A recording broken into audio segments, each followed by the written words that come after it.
ce qui m'a permis d'être plus ou moins reconnu et apprécié. Ça fait plaisir grave, t'as vu que les mecs ils me soutiennent, ils me suivent de partout, 9-3, 9, tout le département, jusqu'en Suisse, jusqu'au Maroc, Dakar, des mecs qui m'envoient des mails. Ça fait grave plaisir, franchement. Ça me donne de la force pour continuer. Faut savoir se servir d'Internet pour montrer vraiment ton univers de A à Z. Je trouve que c'est bien que tout le monde puisse s'exprimer vraiment librement à l'égalité de tout le monde.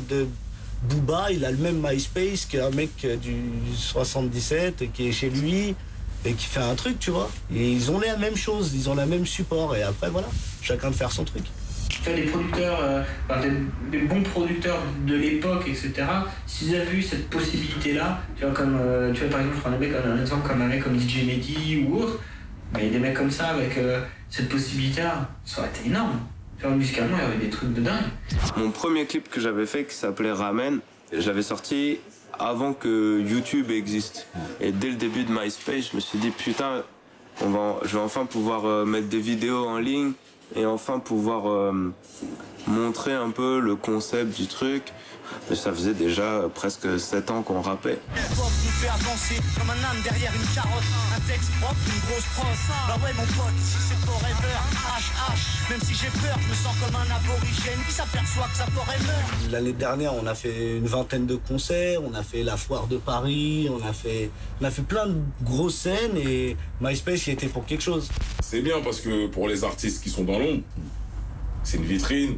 On peut voir les sons, on peut voir le taf qu'ils fournissent et tout.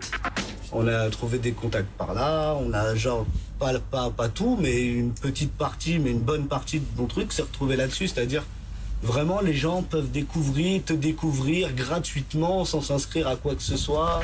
À double tranchant, c'est bien pour ça. C'est pas bien parce que tout le monde s'improvise rappeur, ils font des clips à 200 €, ils font leur truc et ça inonde partout. En fait, il y a tellement de musique, tellement d'accès. En fait, maintenant, t'as plus des DJ qui vont dire ça c'est bien, écoutez ça. Après c'est pareil, après faut trouver le bon, faut chercher la perle rare ou le truc qui change du truc, tu vois. C'était un peu ça le rôle des DJ à l'époque, le rôle des compiles, le rôle des mixtapes. C'était une sorte de barrière ou d'étape à franchir et puis après si le public aimait bien, ça relançait le truc.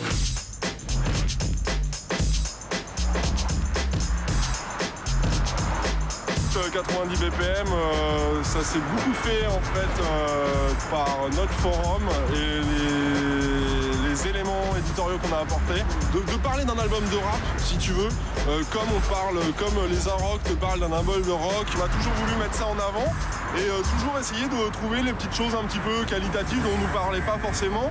Et voilà, et à l'époque c'est naturellement qu'on est venu à parler de labels comme Def Jux, Stones Throw, ou voilà, mettre en lumière des gens du graffiti qui n'avaient pas forcément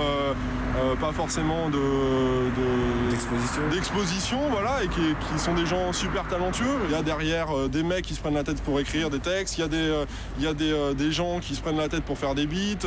Il y a un son, et un son c'est quand même un verdict. T'entends un son, tu vois tout de suite si c'est bien ou si c'est pas bien. Après voilà, il y a un son que après quand t'as un son que tu dis ah j'aime bien, mais il y a ça, t'écoutes le deuxième.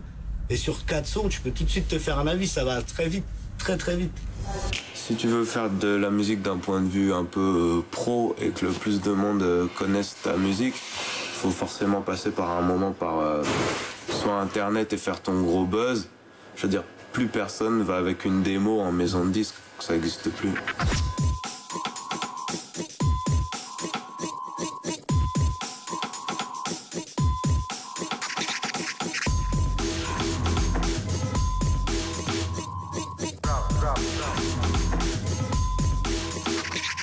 Drop.